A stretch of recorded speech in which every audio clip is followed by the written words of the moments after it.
சிம்ம ராசிக்குரிய இவ்வார கோச்சார பலன்களையும் அதன் பிறகு இறுதியாக தாராபலம் கொண்ட சிறந்த நாட்கள் இவ்வாரத்தில் எவை என்பதையும் காணவிருக்கின்றோம். பொது பலனாக பார்க்கின்ற பொழுது ராசிக்கு அதிபதியான சூரிய பகவான் 12 விரயத்தில் இருந்தாலும் 11ஆம் இடத்தில் ஒரு கிரகம் இருந்தால் பாதிப்பில்லை. 11ஆம் இடத்திலே குருவும் சுக்கிரனும் இருக்கின்றார்கள். இந்த ஆடி மாதம் முழுவதும் சூரியனால் உங்களுக்கு பாதிப்பு இல்லை. குரு சுக்கிரன் லாபத்தில் இருப்பது யோகத்தை தருகின்றது. இவ்வாரத்தில் ராசியிலே அமர்ந்திருந்த செவ்வாய் பகவான் 2க்கு செல்கின்றார், வாக்குஸ்தானத்துக்கு செல்கின்றார், குடும்பஸ்தானத்துக்கு செல்கின்றார். ஏற்கனவே 8இல் சனி வக்ரமாக இருக்கிறார். அஷ்டம சனியால் பாதிப்பில்லை. அதே சமயத்தில் 2லே செவ்வாய் கோபமாக வாசக்கூடிய வார்த்தைகளை கொடுப்பார். வக்ரமாக சனி பார்க்கிறார் செவ்வாயை. எனவே குடும்பத்தில் கவனமாக இருக்க வேண்டும். வார்த்தையிலே வீட்டில் பிரச்சனைகள் ஏற்படக்கூடிய நிலை வரும். பொதுவாக சிம்மராசியிலே இருக்கின்றவர்கள் பிடிவாத குணம் கொண்டவர்கள், அது அறிந்த ஒன்றே. சிம்மராசி சிங்க ராசி இல்லையா? அதே சமயத்தில் குடும்பஸ்தானம் என்கிற 2லே செவ்வாய், அந்த செவ்வாய் 2லே இருக்கின்ற பொழுது செவ்வாயோடு ஏதாவது ஒரு கிரகம் சேர்க்கை பெற்றால் பாதிப்பு இல்லை. எந்த ஒரு கிரகமும் இல்லை இந்த வாரத்தை பொறுத்தவரை.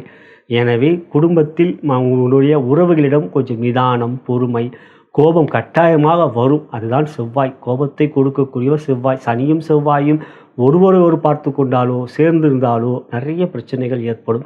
ஆகையால் இவற்றை கவனத்தில் வைத்து கொள்ளுங்கள் சகோதரர் சகோதரிகளே.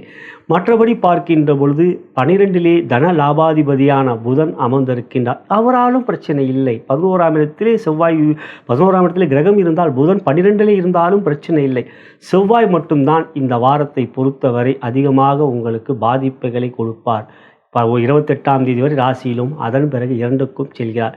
எனவே குடும்பத்தில் வீண் பிரச்சனைகள் ஏற்படக்கூடிய வாய்ப்புகள் இந்த வாரத்தில் ஏற்படலாம். கோபம் காட்டாமல் பார்த்து கொள்வது நல்லது. துறை ரீதியாக பார்க்கின்ற பொழுது தொழில் வியாபாரம், தொழிலை பொறுத்தவரை வேலையாட்களிடம் கடினமாக பேசுவீர்கள், கடிந்து கொள்வீர்கள், கோபப்படுவீர்கள். செவ்வாய் அதை செய்ய வைப்பார். அதனால் வேலையாட்கள் வேலையை விட்டு நிற்கக்கூடிய ஒரு நிலை வரலாம். அதை மட்டும் கவனத்தில் வைத்துக் கொள்ளுங்கள். மற்றபடி தொழிலை பொறுத்தவரை லாபத்தில் குருவும் சுக்கிரனும் இருப்பதனால் நிச்சயம் நல்ல லாபம் தொழில் வியாபாரத்தில் ஏற்படும்.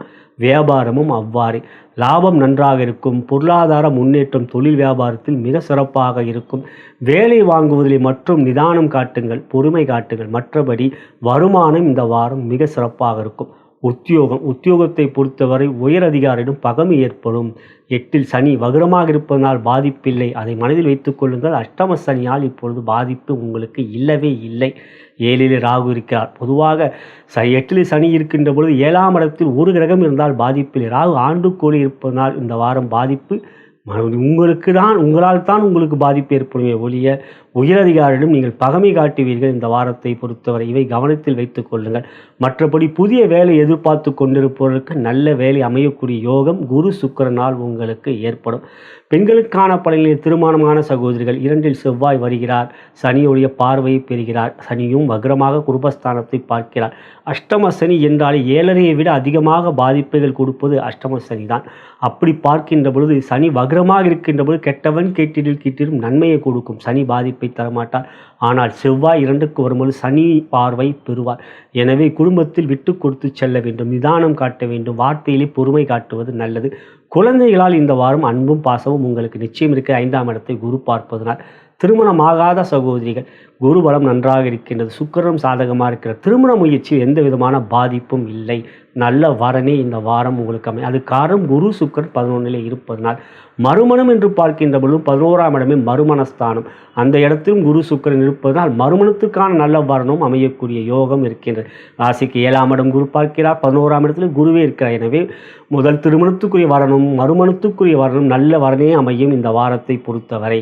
விருப்பப்பட்டால் எங்களுடைய திருமண இணையதளமான எனது ஜோதிட மேற்பார்வையில் இயங்கும் நிறுவனமே bharatmatchpoint.com சென்னை வாலாஜா ரோடிலே இருக்கிறது திருமண இணையதளம். விருப்பப்படுகின்றவர் இலவசமாக பதிவு செய்து வரன்களை தேடிக்கொள்ளலாம். கலைத்துறை என்று பார்க்கின்ற சாதகம் இருக்கின்றது. சுக்கிரன் குரு சாதகமாக இருப்பதால் கலைத்துறையை பொறுத்தவரை பெரிய அளவில் வெற்றிகள் இந்த வாரம் இருக்குது. அரசியலை பொறுத்தவரை பெரிய அளவில் பாதிப்பு எவையும் இல்லை.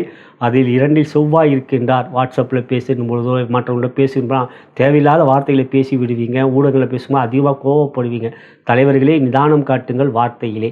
மாணவ கண்மணிகள் சாதகமான வாரம். மாணவ கண்மணிகளை பொறுத்தவரை எந்த விதத்திலும் இந்த வாரம் பாதிப்பு இல்லை. கல்வியில் ஆர்வம் எந்த விதத்திலும் பாதிப்பை கொடுக்காது. இதுவே சிம்மராசி அன்பர்களுக்கான இவ்வார கோச்சார பலன். இனி உங்கள் ஜென்ம நட்சத்திரத்துக்குரிய தாராபலம் கொண்ட சிறந்த நாட்கள் எவை என்பதை காணலாம். நலம் பெறுக, வளம் பெறுக.